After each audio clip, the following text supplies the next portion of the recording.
টাইটানিকের কথা সবার অবশ্যই মনে আছে।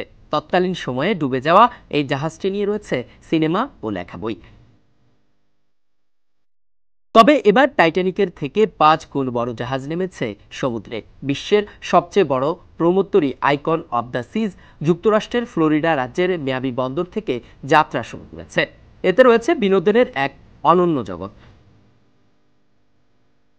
জাহাজটির গন্তব্য পূর্ব ও পশ্চিম ক্যারিবিয়ান দ্বীপপুঞ্জ। প্রমোত্তরীটি 7 দিনের সমুদ্র যাত্রার পর গন্তব্যে পৌঁছাবে। এতদিন পর্যন্ত বিশ্বের সবচেয়ে বড় প্রমোত্তরী ছিল রয়্যাল ক্যারিবিয়ানের ওয়ান্ডার অব দ্য সিজ। সেটিকে পিছনে ফেলে বিশ্বের সবচেয়ে বড় প্রমোত্তরী হল আইকন অব দ্য সিজ, যার দৈর্ঘ্য 365 মিটার ও ওজন 2,50,800 টন।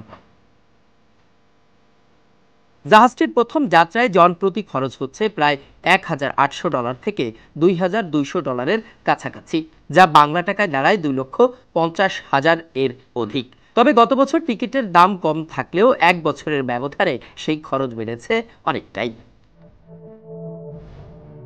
জাহাজটিতে রয়েছে 40টিরও বেশি বার, আছে রেস্তোরাঁ, পুঞ্জ এবং বিনোদন স্থল। 5,610 জন যাত্রী এবং 2,350 জন ক্রু সদস্য সহ 7,960 জন লোক এই বিশাল জাহাজে যাত্রা করতে পারবে। তবে যাত্রা শুরুর পর যাত্রী সংখ্যা আরও বাড়তে পারে বলে জানিয়েছে রয়্যাল ক্যারিবিয়ান ইন্টারন্যাশনাল সংস্থা। 70% পক্ষের সঙ্গে রয়েছে বারান্দা। এই বারান্দায় দাঁড়িয়ে উপভোগ করা যাবে সমুদ্রের নীল সৌন্দর্য। যাত্রীদের বিনোদনের জন্য রয়েছে 50 জন সঙ্গীত শিল্পী ও কমেডিয়ান।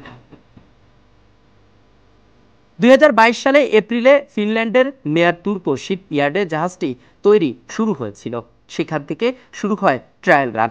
সেই পরীক্ষায় কয়েকশো মাইল পথ ভ্রমণ করেছে আইকন অব দ্য সিজ। গত বছরের দিকে শেষ হয় ট্রায়াল রান।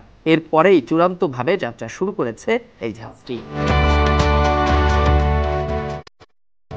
ইখলাসুর রহমান, আন্তর্জাতিক ডেস্ক, সমকাল।